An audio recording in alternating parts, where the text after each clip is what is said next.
or Microsoft equivalent, but since that time, the MSc has helped many Malaysian tech firms to succeed, not just in the domestic space, but also regionally and internationally.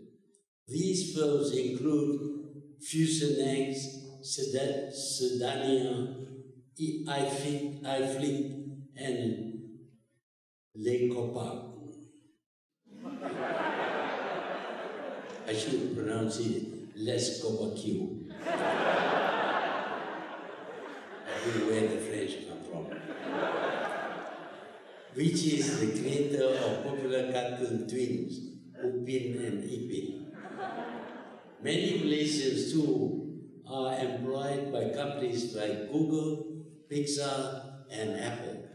Since its inception in 1996, the MSc has generated more than 47 billion in revenues from more than 3,000 companies and created more than 160,000 jobs, and the opportunities for growth remains, thanks to the ever-expanding boundaries of digital economy.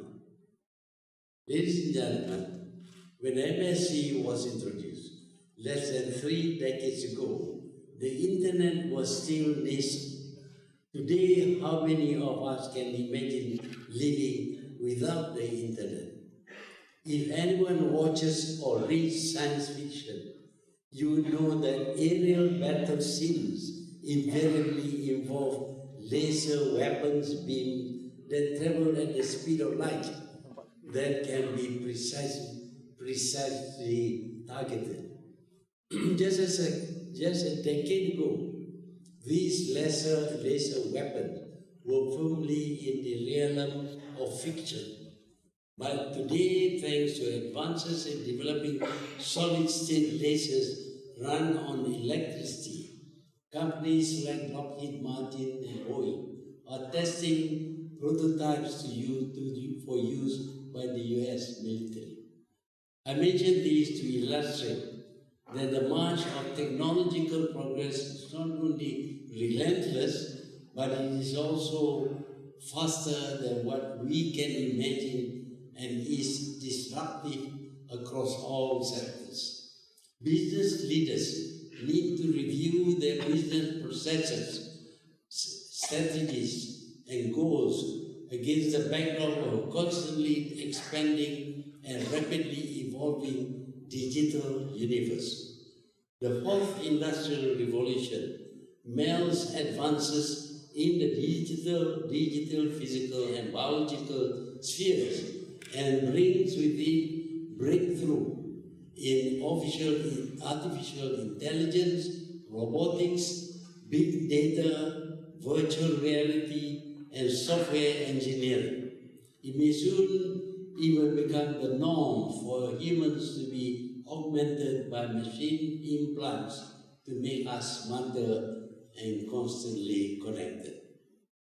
If this all sounds grandiose and improbable, I would like to remind you that 50 years ago, the idea that we could carry computers in our pockets that would allow us to communicate via text, voice, and video was also laughable. Anyone who predicted that would possibly end up labeled as a dreamer or lunatic. Yet today, our mobile phones and tablet packs pack more computing power than the room-sized mainframes of the 70s. Thanks to technology that has miniaturized computer transistors to such a level that more than 3,000 transistors can fit across the width of a human hair. The technological shifts that are taking place have the potential to address business concerns, including managing the environment, improving the efficiency of supply chains, resources, and delivery system, but only if businesses are forward-looking enough to supply the knowledge that is available. The government is very clear in its support of business that want to embrace technological change and accelerate their adoption of the fourth industrial revolution. We have introduced Industry Forward 4.1 for the manufacturing sector to embrace Industry 4.0. The manufacturing industry remains an important sector of the economy. Over the past 5 years, the manufacturing sector has contributed 22% to our national GDP. Through Industry Forward, the government will focus on funding, infrastructure, regulations, talent, and access to technology to enable manufacturers to integrate Industry 4.0 technologies such as artificial intelligence and big data into their operations. We want to be in the top 30 of the Global Innovation Index ranks by the year 2025. We continue our support of MDC, in the creation of successful digital economy for Malaysia. The two desired outcomes of MSC 2.0 are to accelerate the growth of digital tech entrepreneurship in Malaysia, and second, to ensure widespread digital adoption. To support the first goal, the government has set aside 2 billion ringgit of government funding to match venture capital funds. As connectivity is also essential to tech entrepreneurship and wider digital adoption, the government has set aside 1 billion ringgit for the National Fiberization Plan to develop the fiber optic infrastructure in Malaysia and make affordable broadband available to more Malaysians, especially those in rural areas. On the talent side, MDEC has introduced Premier Digital Tech status for 13 universities and 5 polytechnics, where its selected tech-based courses have been approved by real industry experts, ensuring businesses have access to graduates who have industry experience and graduates enjoy higher employability. These are some of the policies that we have put in place to create an ecosystem that is healthy for businesses and individuals to participate in this fourth industrial revolution and reap its benefits. Other policy framework that we have introduced, as well as the allocation within Budget 2019, are aligned to the belief that Malaysia must adapt to the changes brought by the fourth industrial revolution to ensure that our economy remains competitive and that we will once again attain the status as one of the world's most dynamic economies. Ladies and gentlemen, let me reiterate some key points for your takeaway. 1. This government is business-friendly, and Malaysia Incorporated concept emphasizes the need for the private and public sectors to work with each other to drive the economy forward and upward. The government exists to give support to the business community and to create the framework for guidelines necessary for the harmonious development of the economy.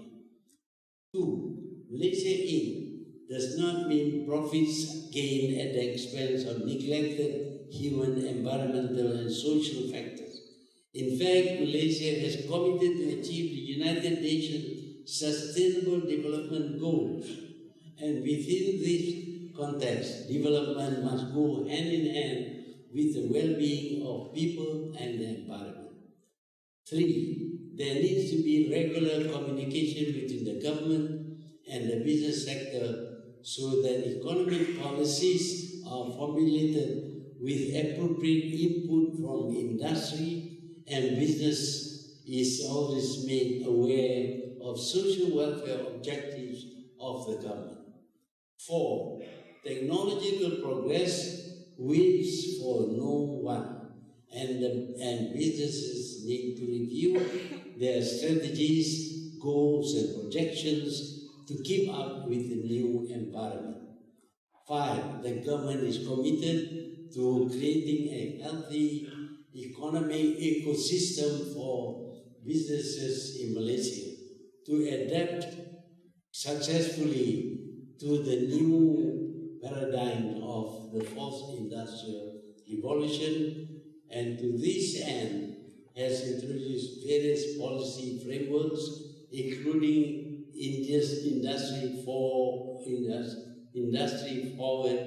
for the manufacturing sector, and allocations within budget 2019 to encourage various sectors of industry identified to be growth drivers.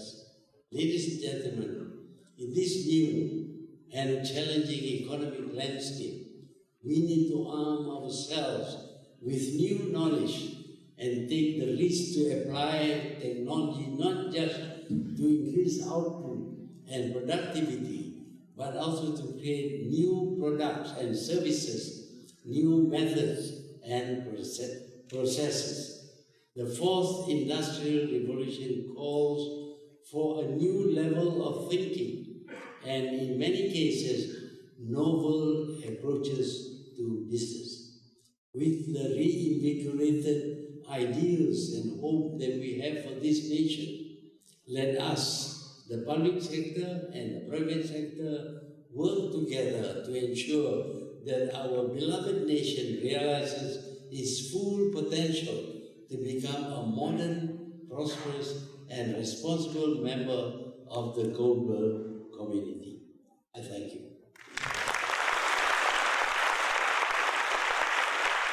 Thank you very much. And thanks for as much as indicated.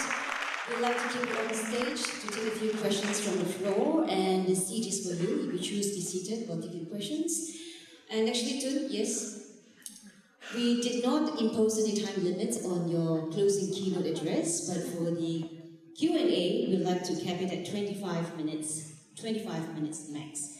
So if you have a question, please raise your hand, approach the nearest microphone, state your name, and keep your question succinct. Yeah, good evening. My name is Dr. Steve Stanley Tai from Superman Corporations. For 4.5 years ago, I have two questions actually. But before that, I want to share with you what our experiments and training program. For 4.5 years ago, we started the manufacturing to robotic manufacturing on high-end manufacturing, advanced manufacturing that basically fit into the industry 4.0. So we realized 4.5 years ago the Malaysians has a high unemployment on the graduates. So I started with the training program and also with social experiments.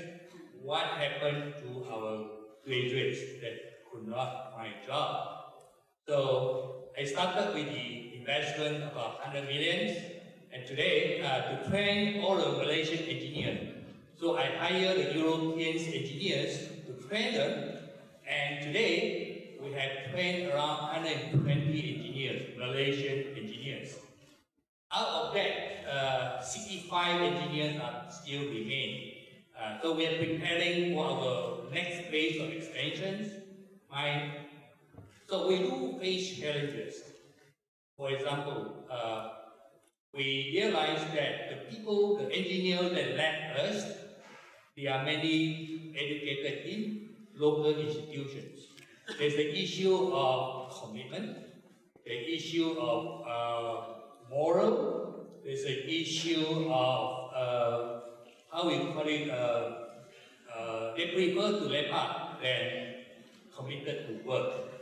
Engineers require to work shift because our robot runs 24 hours, so engineers need to rotate on shift. So our local trained engineers are not willing to work on shift. But on the other hand, we also have engineers, Malaysian engineers, graduated from Germany, from Sweden, from United States and Canada. And these group of engineers, today, most of them stay in the company. So it's the issue I beg your pardon, that is true. here. My question here, yes. Okay, my question is,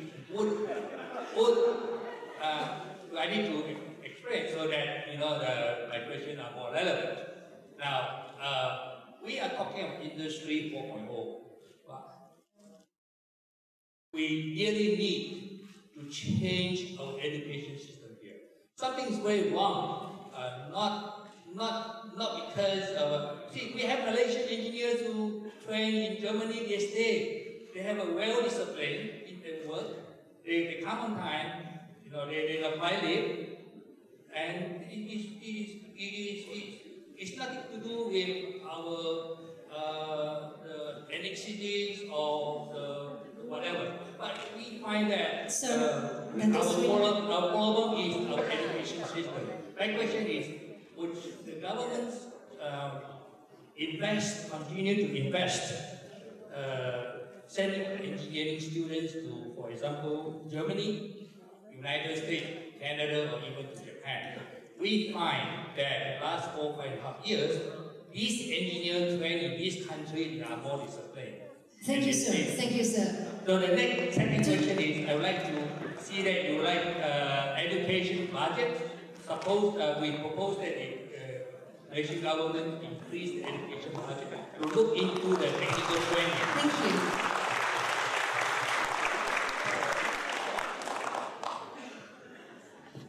Thank you. Actually, I understood your question is your first word. I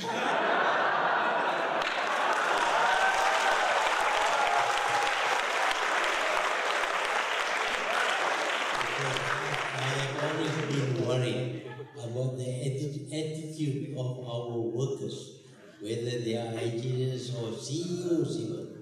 They don't stay very long.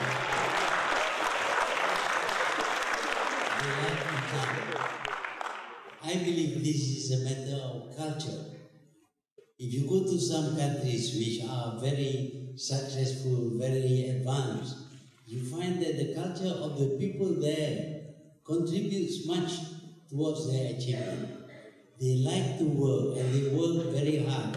And to them the reward is not the amount of money they earn, but the satisfaction of seeing their job well done and they produce good quality things. So that should be our culture here in Malaysia. I'm sorry to say that it is not the Malaysian culture. The Japanese used to stay with their company for their life, but lately they have learned that from other sources, maybe from Malaysia, that they should move from company to company depending on how much they get paid, and the Japanese are very worried about this. I believe that the culture of the people contributes much towards their failure or their success. And one of the things that I advise, I was talking to about 3,000 students in the university the other night, is that one of the things that you must have in order to succeed is to be rajin, hardworking, work hard, and practically love your work. When you do that, you don't get tired, and you can produce good results. So the government has noted this, and we want now to take charge even of the kindergarten, because even it is at that age that you can implant new values. I find that the old people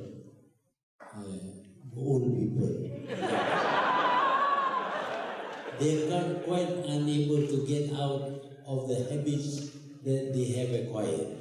We have hopes for the younger people, and today I've been around the country to meet a lot of new entrepreneurs, Malays, who are reputedly unable to work very long. These are Malay entrepreneurs who work very hard and have been very successful. If others copy them, believe me, we will not have unemployment in this country.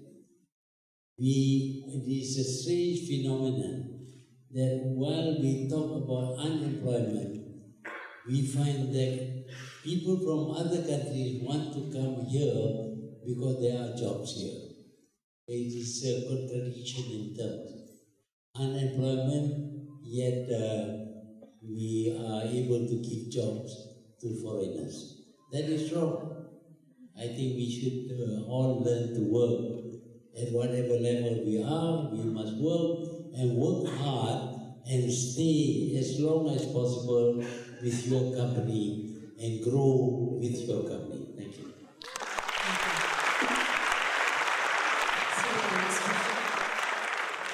Hello to you. My name is Jack with Gardner Corporation. In the early days of MSE, we have the IAP, International Advisory Panel. So as we go towards Industry 4.0, what is the status of the new IAP? Are we going to have a new one? Thank you.